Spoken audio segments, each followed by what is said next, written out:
first two verses. Okay.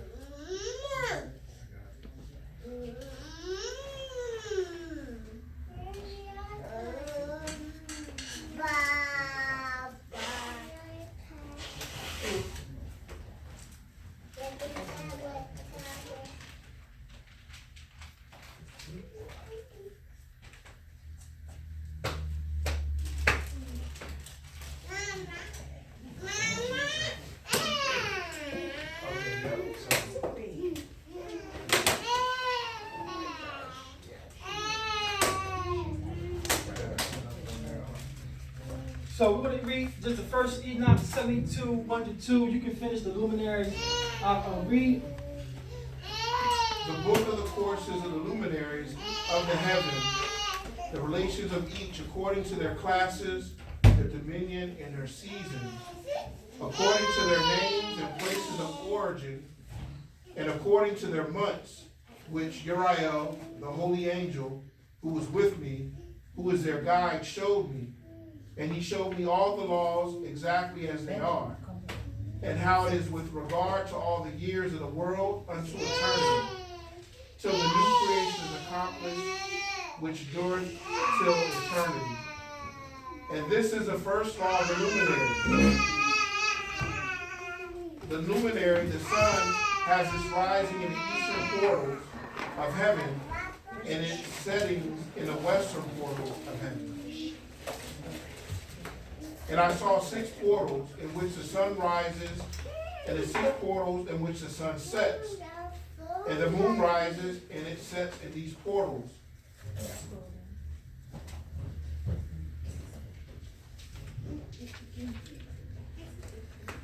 In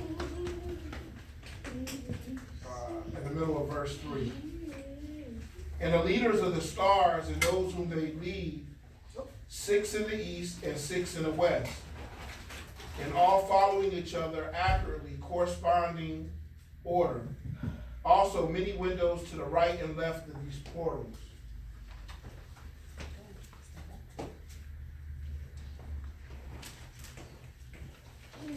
And first there goes forth the great luminary, named the sun. At first it goes forth what? The first luminary, named the sun. The sun is first. So day never comes, night never comes before day. The sun was first. So it was a great point brought up. So this is what Bereans do. So it's like, well, it was darkness, so maybe darkness started first. That's like an old riddle, what came first, the chicken or the egg? But based on concrete, what we can touch, Enoch is listing the history or the orders of the sun first. So the sun rules the day. He's talking about the sun first. Day is first, not night. Day is first, not night. So let's show you where they get this sundown to sundown doctrine from. Let's go to Nehemiah 13. We're going to show you where the sundown doctrine comes from. Nehemiah 13.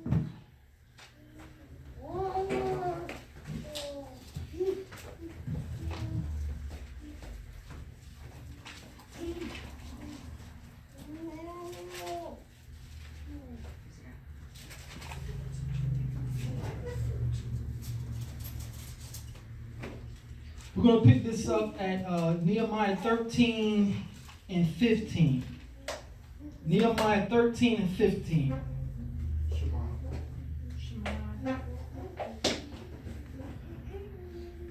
You know what? We already read this. Go back and pick up 18 on. Okay. Did not your fathers thus, and did not our God bring all this evil upon us and upon this city? Yet ye bring more wrath upon Israel by profaning the Sabbath. And it came to pass that when the gates of Jerusalem began to be dark before the Sabbath, I commanded the gates should be shut, and charged that they should not be opened until after the Sabbath. And some of my servants said I at the gates, that there should be no burden be brought in on the Sabbath day. So here's the start of this sundown doctrine.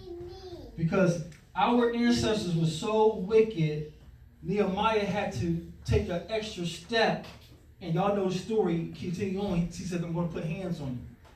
If you come again to this gate before the Sabbath is over, I'm gonna put hands on you.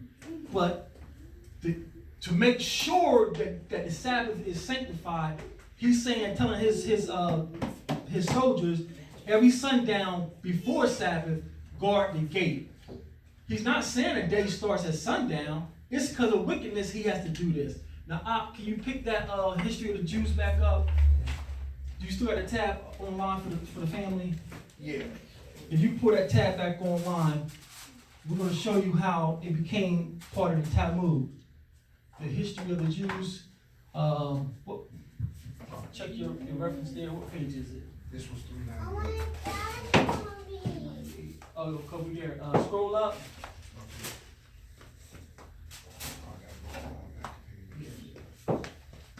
If you scroll down, you hit those arrows right here, and go back. Okay. Scroll up. Where you at? You see it? What is it on this side? Yeah, it's the pink right there. Okay. So it's Wait a second. Mommy? No. No. So we're going to show you our history, and this became oral tradition in the Talmud. So scroll down, scroll up.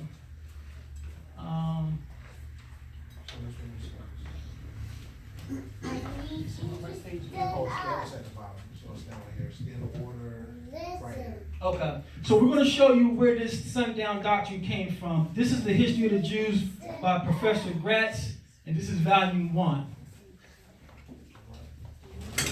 So Nehemiah started it in the scrolls because of wickedness. He had to protect the Sabbath. So every sundown before the Sabbath, no, it wasn't Friday, but every sundown on the 14th, which is the day before the 15th, he would send his guards to the gates to make sure ain't no victuals coming in. This is the 14th at sundown. It's not Friday at sundown. Read. In order to prevent any possible violation of the Sabbath or of the festival days, all work was to cease before sunset on the preceding evening, and an official was appointed to proclaim by the blast of a horn the proper hour for repose. But the Sabbath day and the festivals were intended to create a feeling of both devotion and exaltation in the observers of the law, and to banish from their memory the cares. Move it up, we can't see it. The next page, where we're at. Yeah, so it's at the top of page 398. Okay. Let's see. You ready? It was partly to express this that it became a custom.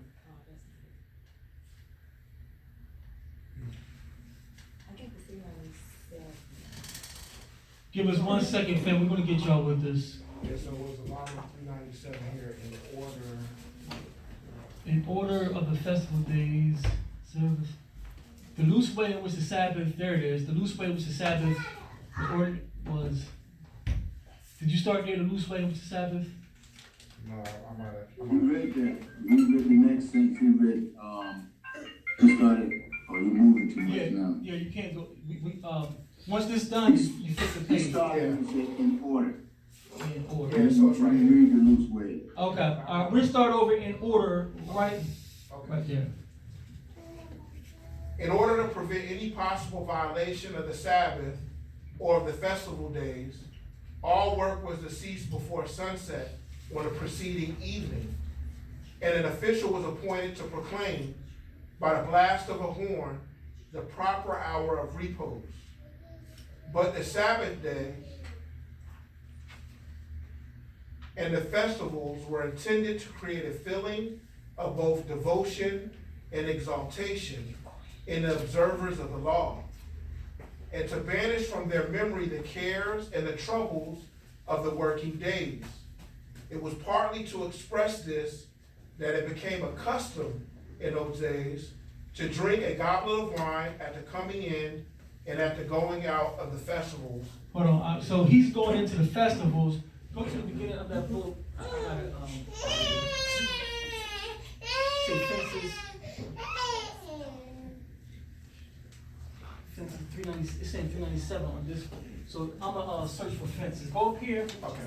And so the rabbis, the Talmudic rabbis, you up on that field, church field? Mm-hmm.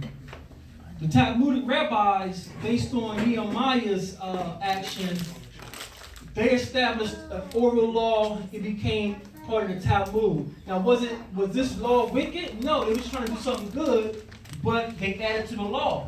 So the sundown doctrine is not. Is it blank? No, you gotta erase it. Get back to this. Hold on. Get it back. Okay, go ahead now. Go keep on. Oh, more.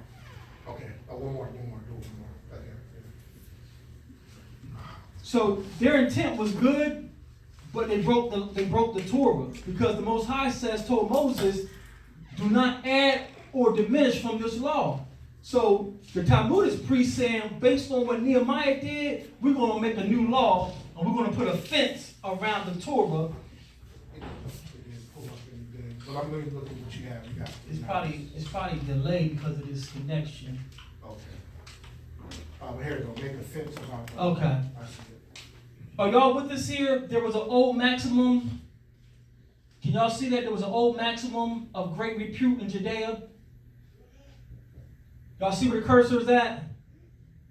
There was an old maximum of great repute. So that's where we at. I think I should still be sharing. Read that out. Okay. Let's see. There was an old maxim of great repute in Judea. Make a fence about the law. By this maxim, the teacher of the law was directed to forbid certain things in themselves permissible, which, however, touch too closely upon the forbidden points, or might be confounded with them. This method of guarding against any possible infringement of the law by means of offense had its justification in the careless, unsettled habits of those early days. It was absolutely necessary that the mass of the people who are wholly uneducated should accustom themselves to the performance of the precepts and duties enjoined by the law. So this sundown doctrine became oral law by the rabbis, and it was a good intent because our ancestors had become so wicked. But you can't make a doctrine starting our Sabbath at sundown to sundown, because that's not how our days are reckoned. So we're going to finish this piece with that article. Before you read that article, can you pull it up online for the family? Yes, sir. We're going to show you who helped further the sundown doctrine. We're going to show you who helped further the sundown doctrine. Review the notes in the handout. Evening doesn't start today. The evening starts today on the 14th at evening. We're eating Passover on the 15th. It doesn't work like that. So we're going to pull up an article online, and I'll show you that one treat I had for you, and then we'll open up for Q&A. And the article is there's no tab for. You got me in the search field. Hold on. Get your tab. Yep, you there.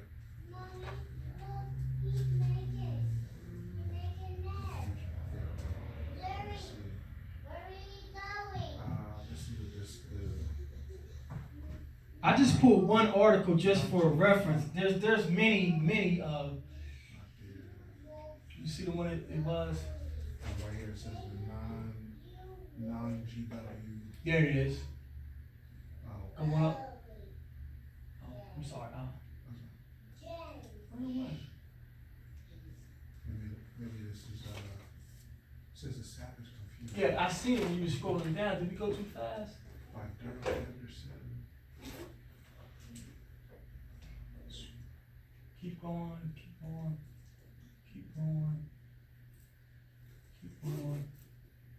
There it is.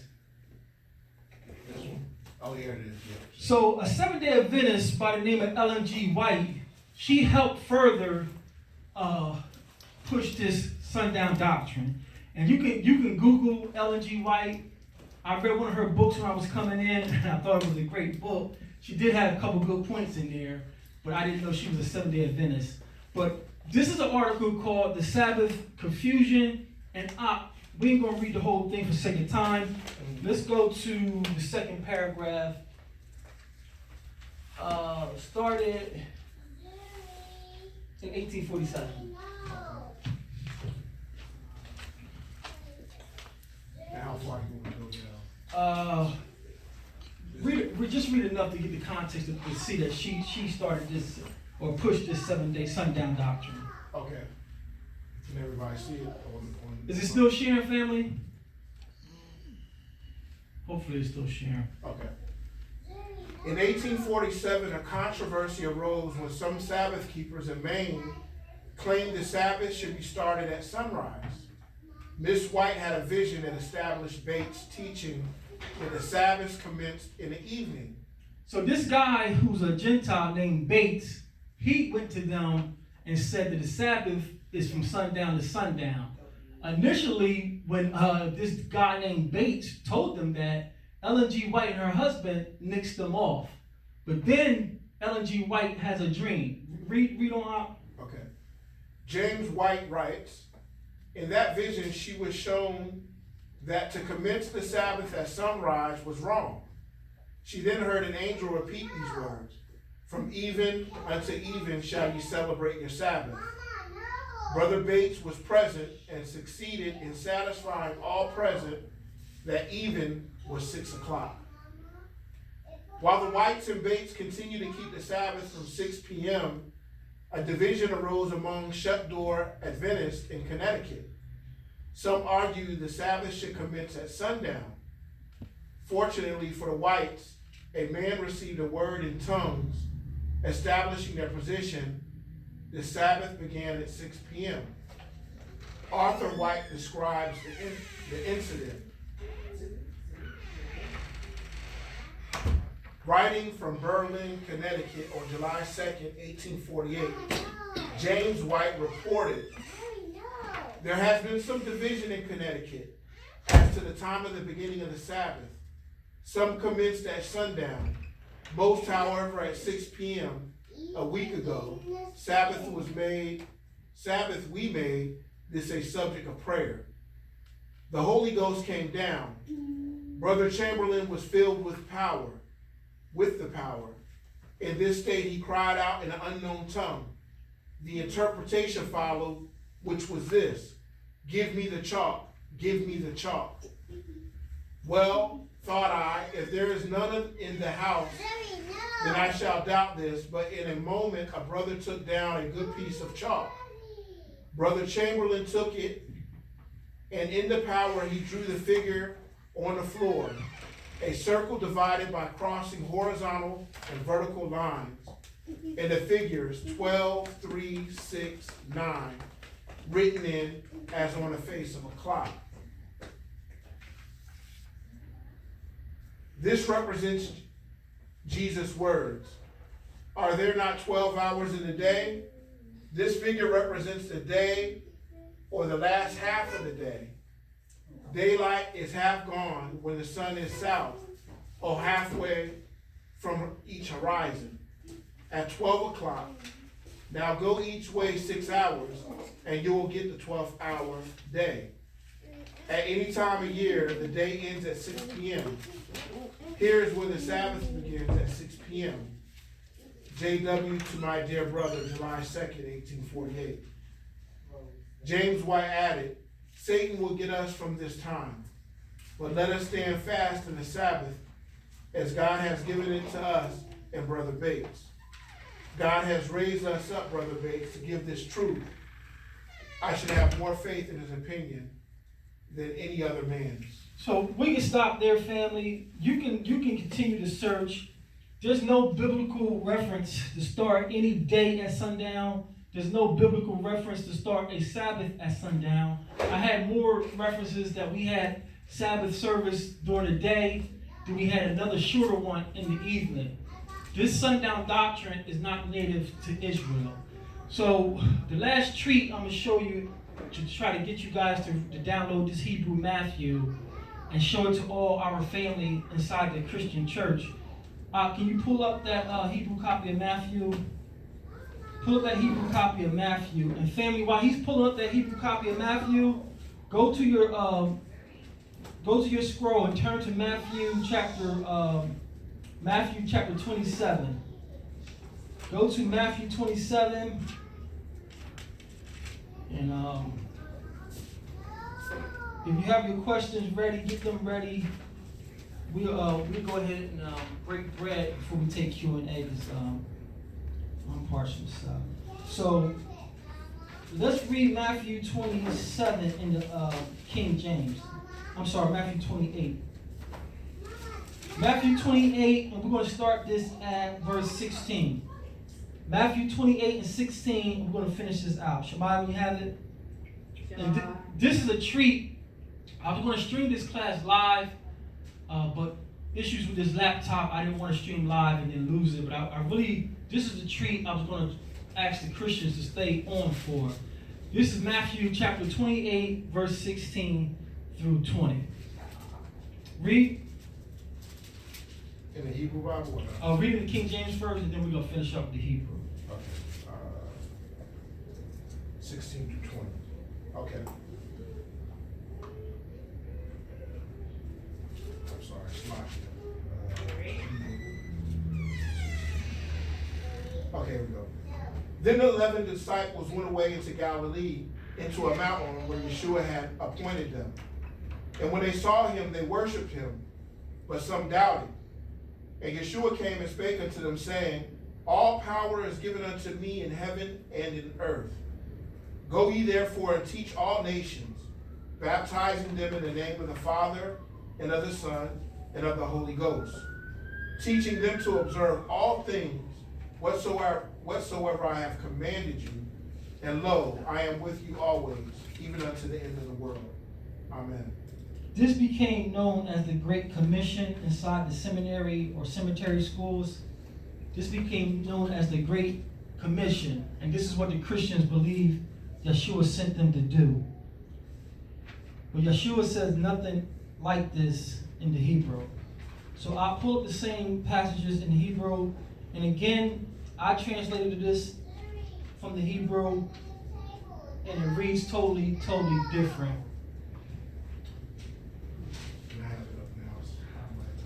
And again,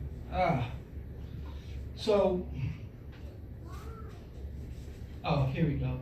It should be on the second page. If you have a handout, those of you online, one of those handouts has a second page, and it's at the bottom or towards the top of the second page where you see verse 19 and 20.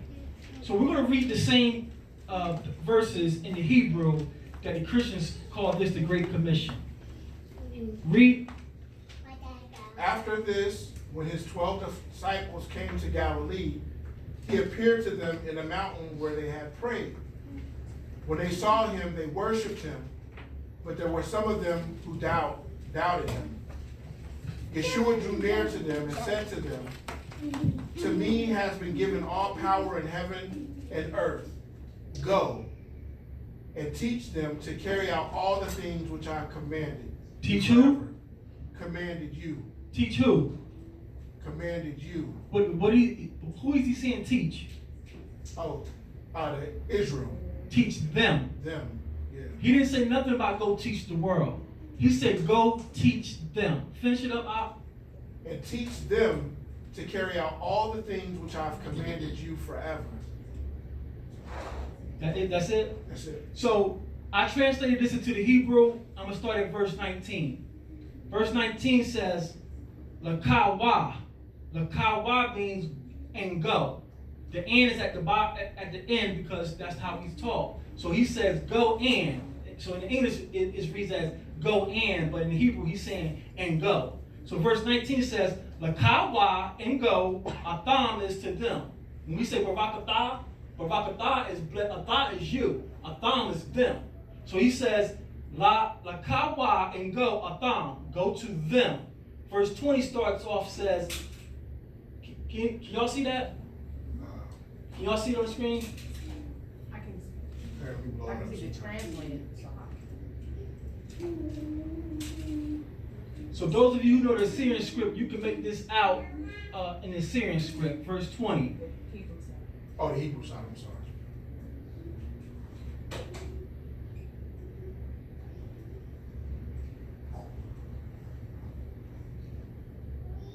This verse 20. This is verse 20 in the Hebrew. Verse 20 in the Hebrew starts off, Wa shamar, and charge them. When we say Shema is a form of shamar. When he says observe the laws, is shamar the law. That's charging. Keep the law, observe it. So he says, Wa shamar and charge atham, charge them, the quayam, charge them, the quayam is to uphold. Charge them to uphold. When you see call, that sea-looking character in the shepherd's staff, call means all. All. So he says, and charge them to uphold, call, all. You see the hide the barium, hide the barium. Charge them to uphold all the words ashar that Zayan Yatha. Hadabarium ashar Zayan Yatha. So he's saying, charge them to uphold all the words that Zayan Yatha, that I command you, Ada Alam. Ada Alam is forever. When our Sador says Ha-Alam means forever. On there you'll see the picture of it's the picture of the Ah, the La, and the Mem, Alam. Alam means forever. So he said nothing like go make disciples of the world. This great commission is a lie. He told his disciples, go make disciples of them and charge them to uphold all the words that I commanded you forever. And you can confirm this when they arrested him. He told those Pharisees, I spoke openly to the world. I was forever in the synagogue of the Jews. So when he says charge them, he means the Israelites. When he says the world of Israel. He never gave words to anybody else. So this great commission is a fraud. He wants his disciples to go look for us. So with that, we're gonna bless the food out. Those in the house, go ahead and break bread fellowship, and then we'll open up the floor for Q&A. We'll start with those in the bayat, and then we'll take those online. Any questions that wasn't answered, any points or comments you want to make, we'll give everyone an opportunity to be heard. So let's stand and face the east and bless this food. I'm dried out. So, Patera.